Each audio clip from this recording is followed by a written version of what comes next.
Photo Netflix, fairy lives don't matter today.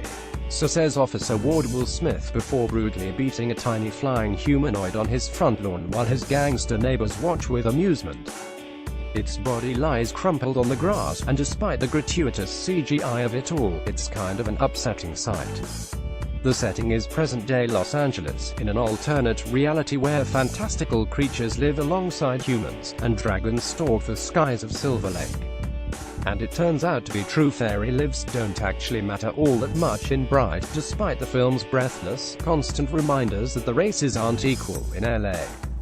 It is not the first time the film loses sight of whatever hay-formed idea it had about how bad racism is, and it is not the last. Ward is an LA cop partnered with Jacob E. Joel Edgerton, the first ever orc on a police force and a pariah both among his own kind and his human colleagues.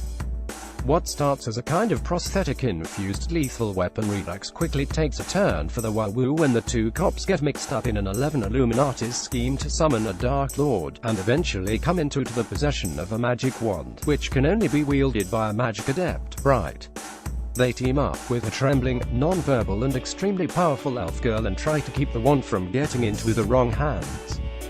Bright turns out to be more interested in its mithril punk world building than any kind of social commentary, which is a good thing, because while it is so-so at the former, the plot holes in this thing, it is clearly out of its depth with the latter. There are some legitimately fun touches in all of this. I appreciate that most of the elves look like they've had work done, a kind of IRL facetune glow. The Illuminati hideout is inside a believably drab LA apartment complex, because of course that is where you would hide an altar to the Dark Lord.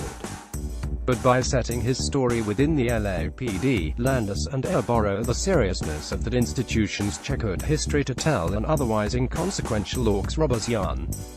It feels irresponsible at best, especially as interracial human violence is apparently a non-issue in this world, but Smith can still make a Black Lives Matter joke, and it apparently plays Dungeons & Dragons style fantasy, with its species-specific stats and attributes, is a pretty suspect well to draw from if you're trying to pull off some kind of modern-day race relations metaphor. It's most typically used as a kind of blurring device, a way to talk about inequality and injustice in a non-specific, inoffensive way, with the built-in disclaimer that it's all pretend anyway.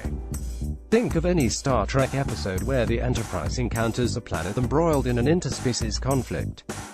I'm not entirely sure what real counterpoint orcs and elves could contribute to the extremely real history of racially charged police violence in Los Angeles, besides the fact that it's kind of cool in a three-bong-hitson way. I can't exactly argue with that. I'm a sucker for real-life current-day location demons and/or magic, but I also don't think Bright has anything more coherent to say about the state of the world than, say, The Hobbit. Bright is an amusing genre bend, but a mess.